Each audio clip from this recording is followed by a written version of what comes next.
We are episode 50, Tony. This is the Hey, 50th episode of so funny, PubShorts. right? Titled The Trooper. My name is Dr. KK. I'm the Innovation Officer at Trinka and Inago. And Tony, we should Now, celebrate this. before I celebrate the fact that we're having our 50th anniversary, you picked a great title from one of my favourite songs by one of my favourite bands, Iron Maiden. I love Iron Maiden. In fact, I'm going to see them in later on this year again at a gig in Birmingham in the UK. So I'm very excited. So I'm sorry. Anyway, back So, to this. So so I'm no, the reason why I chose this because I knew that it is one of your favorite bands and the songs and everything, and I chose this because it is a 50th episode, and it also represents one of the stories that we are talking. We have been talking yeah. about this about scientists standing up for science and research integrity. But we'll get to all of that. Let's also introduce the show, Tony. So please introduce the show and where people can find us. Well, welcome to PubShorts episode 50. You can find all 49 episodes, previous episodes, on our YouTube channel, and you can also find links to these episodes, of course, on LinkedIn. Please share, like, and send us ideas for future episodes. My name's Tony O'Rourke. I'm Vice President for Partnerships here at Inago, and I work at KK to make our AI tools as widely available as possible to the global publishing and research community. Yes, and a very nice segue. And why do we make tools and why are our tools really good is because of persistent identifiers provided by platforms such as Crossref. And our first story is related to that. And interestingly, Tony, the first story is titled "Come Roar with Us," which is Yeah, related to the 49th episode's title "Come Together."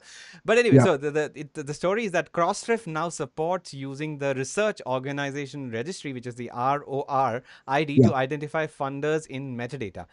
yeah, Funder IDs are still available, but ROR IDs streamline workflows, and ROR is a global registry for research organizations, including funders. So this yeah, transition helps researcher affiliations, and funding organizations. And Crossref has updated its schema. Obviously, Crossref is a leader for providing such valuable metadata, which makes all our innovations, all the innovations in the academic community work properly. So, what are your thoughts?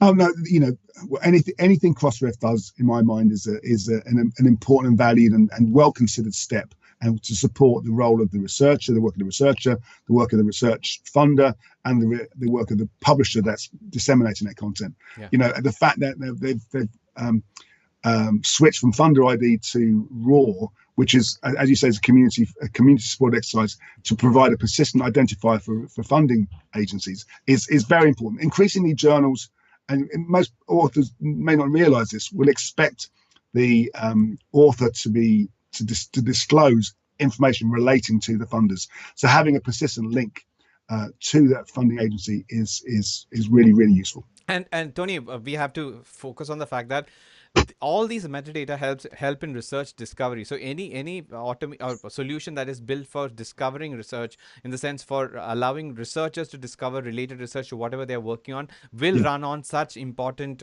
let's say, infrastructure. Some of the tools like Inago Read, reading assistant, need such things to work so that it'll enable research discovery and scientific discovery, right? So Tony, that's yeah, yeah, all right. So we are moving to the next one, which is also sort of an interconnected thing. So get full text research expands support for perpetual rights and journal transfers. yeah, So it's pretty self-explanatory, but Get FTR has improved its service. So this ensures that ongoing access to journal content is maintained even after publisher transfer journals among each other, and the yeah, researchers will benefit from uninterrupted access to content through their yeah, institution subscriptions, even if the journal changes publishers, obviously. yeah, And entitlement requests are sent both to current and previous publishers for a journal, and Get FTR logs journal transfers using data from Crossref. Again, Crossref is everywhere, and of IS course. Assistant to route a request from all relevant publishers. Yeah. Uh, Yeah, the interesting thing about this, KK, this is really a 21st century problem. mhm. Historically, um, journals didn't move. Journals either were continuing to be published by a society or by a journal. But over the last 25 years, I won't say journals never moved, but because there are different reasons why a journal should be hosted on with publisher A or publisher B, publisher C, it means that some of the background metadata would also change in terms of the publisher and what they require. So about 20 years ago, there was maybe less than that, there was a protocol created called Project Transfer, which gave us sort of a set of guidelines for the protocols that publishers need to use when a journal is being transferred from publisher A to publisher C, in order to make sure there was no impact on accessibility for the user.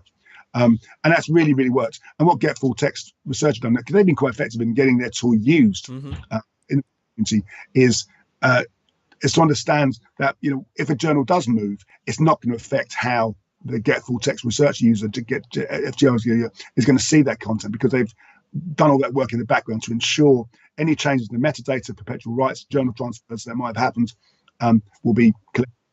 And this will affect the solutions that we provide, like the journal finder, which helps you find the suitable journal. If you give it an abstract, it'll give you the right journal depending on the metadata and the previously published articles and everything. If such information does not lose its sort of chain of transfer from publisher to publisher, then obviously it'll help such applications provide the right information for researchers, right? So that's very important from that point of view, I think.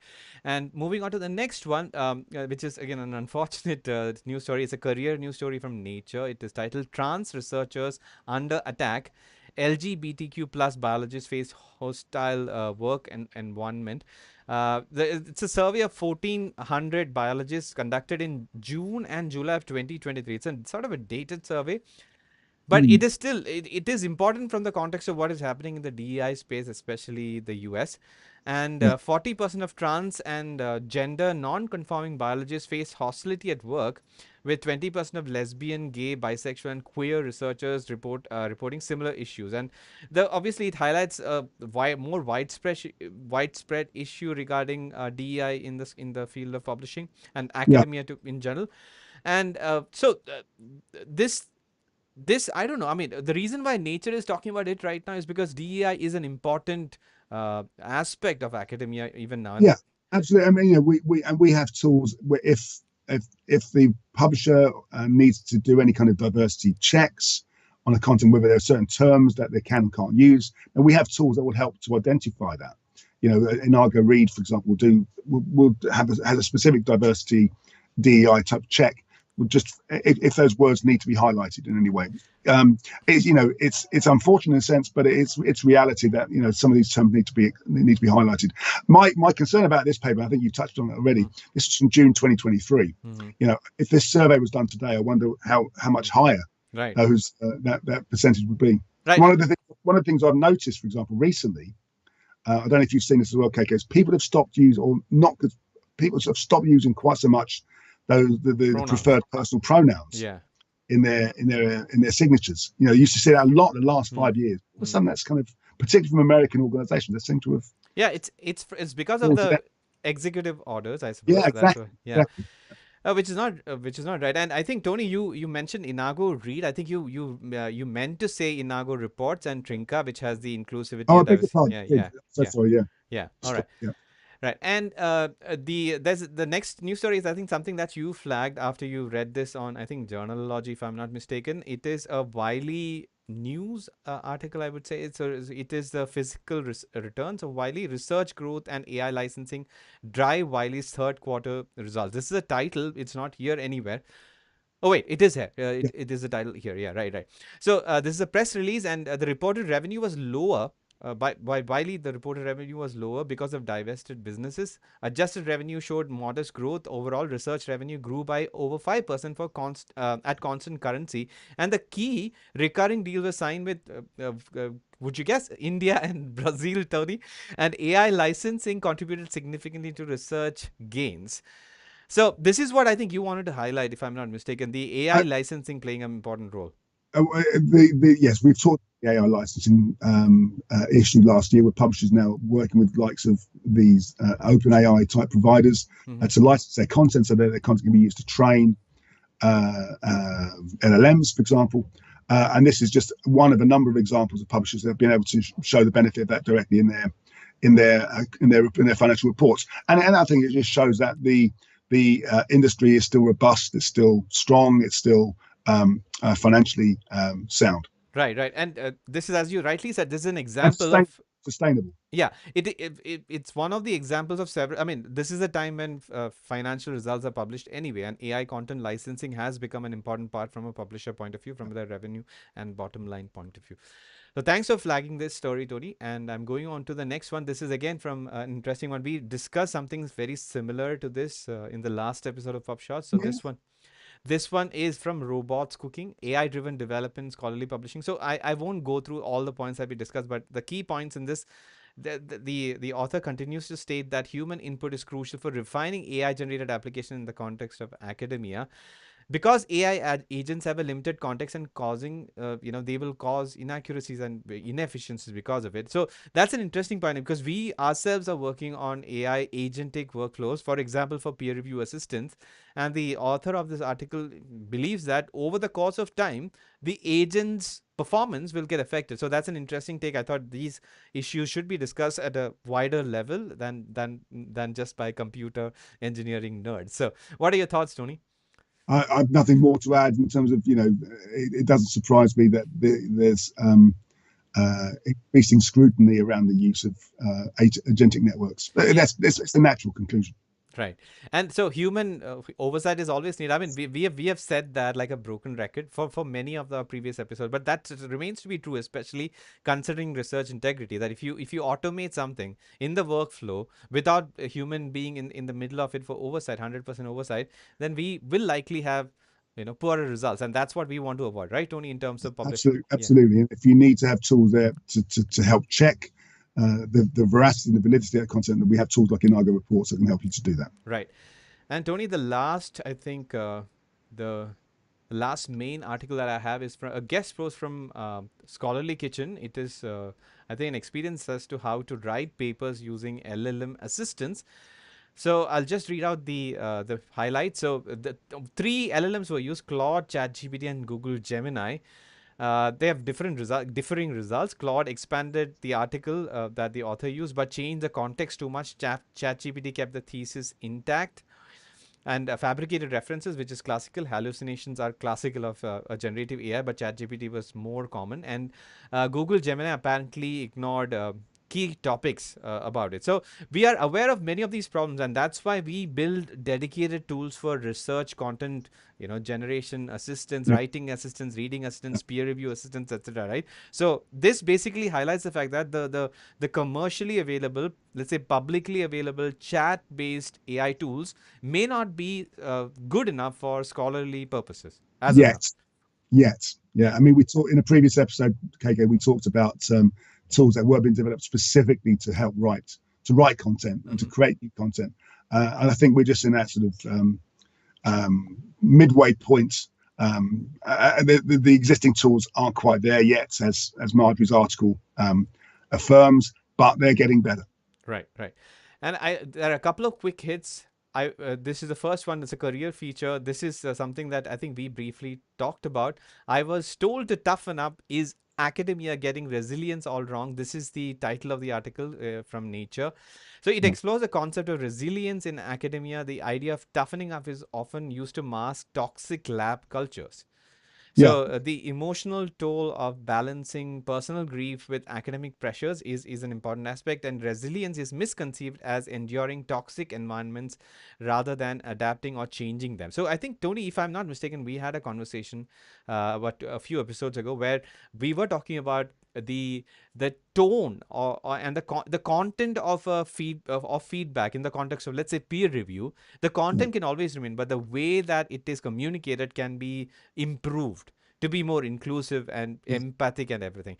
And yeah, some of the things that we are building with our Inago peer review assistant is to help reviewers write such comments, which they don't need to spend a lot of time trying to paraphrase it so that it is in a politically correct or in an empathic kind of a way. But we'll provide AI assistance so that eventually the author who reads such comments will receive such better comments, I would say. So this yeah. this article sort of brings to that conversation. So your thoughts Well, on this it overall? does, but the article highlights, I think, something that's true in every workplace. And that's the workplace is as good or as bad as it's being managed. If it's been managed badly, if the manager doesn't understand the best way of getting the most from his or her staff, by not understanding the way they like to work and the way they like to be communicated to, then it's a manager's failure as much as anything else. So yes, of course, in academia, it's an extremely competitive environment, and you can understand sort of the competitive pressures that key researchers are up against. Right.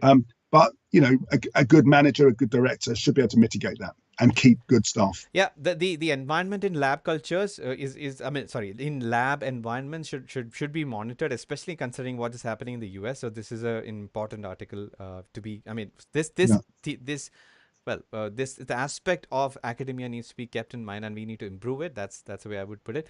And the Yeah. last thing, Tony, this is the one that we have titled the episode on the basis of. This is another news article from Nature titled "Scientists Will Not Be Silenced. Thousands Protest Trump Research Cuts." So researchers at Stand Up for Science rallies voice Yeah. defiance against U.S. policies, U.S. And U.S. I mean, the President Trump's administration. So one of the things, apart from obviously the fact that they are conducting rallies, is for more people to be joining such. I think the science as a community, academia as a community, need to band together to stand for what is right, to ensure that the institution of science is not tampered with, and that is the main theme. So I mean, I guess you both agree. Any further thoughts on this? And No, we talked about in the last episode where I think there was an opinion piece from the editor in chief of Science, mm-hmm. or the Science group of journals, family of journals, and this is just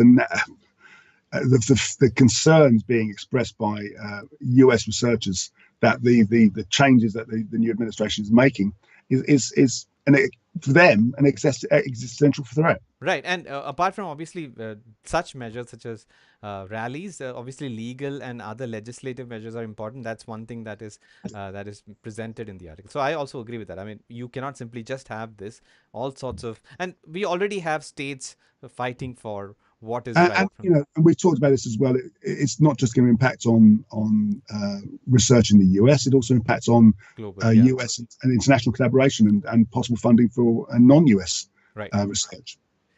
Right. Well, unfortunately, that is a piece of news that we have to end this episode on, which is titled "Trooper." Because of just this sort of a crisis in science, but at least it is the 50th episode that we have of PubShorts, and we are obviously referring to an Iron Maiden song, and I believe, Tony, you are about to go watch Iron Maiden perform for yet another time. About to be a strong term. I have tickets to go and see Iron Maiden with my son in July in Birmingham. And I've seen them many times, so they're always a pleasure. And I'll make sure not to schedule an episode of podcasts the following day because I'm sure I'll be deaf. Well, I just read in the newspapers that Guns N' Roses are going to perform in Bombay in May. The thing is, Tony, I'm not such a big concert goer because I don't like the at least in Bombay, it's very difficult to get to a venue and to find a nice place to stand and watch and everything. So I didn't go to the Lollapalooza festival, which happened this last weekend, and Green Day were there. My friends all went, but I didn't. But I don't mind concerts. I don't like festivals. I don't do festivals, but I don't mind concerts. Right. So, Tony, where can people find more of us talking about festivals and concerts and gigs? Well, if you ignore all that stuff, as I mentioned at the start of this episode, all 50 episodes of PubShorts will be available on the PubShorts channel. I think I'm about to sneeze. No, I'm not. On YouTube, and you can contact KKL me directly on LinkedIn also, where you'll also be able to find links to the PubShorts recordings.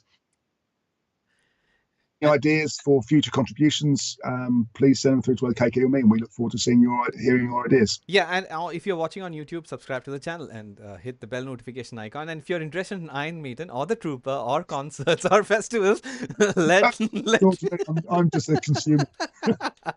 No, if you're interested in themes like research integrity, diversity, equity, and inclusion, peer review, AI assistance, all of this, if you're interested in conversations around it, Tony and I publish episodes of PubShorts, live stream many of them, almost like 2 or 3 times a week, and we take pride in communicating whatever we learn so that you also can benefit from it. And if you have something that you would like to tell us, to as something to cover or some other concept or another version of PubShorts, maybe you can let us know. And we take all the feedback that we get seriously, and we try to put that in the content that we get out to you. So Yeah. so thank you once again for all the watches and listens, and until the next time, and for probably another 50 episodes at least, this is Dr. KK signing off on behalf of Tony and team that helps us bring such content to you. So, Bye for now, Tony, and have a good rest of the day. see you next time. Bye bye.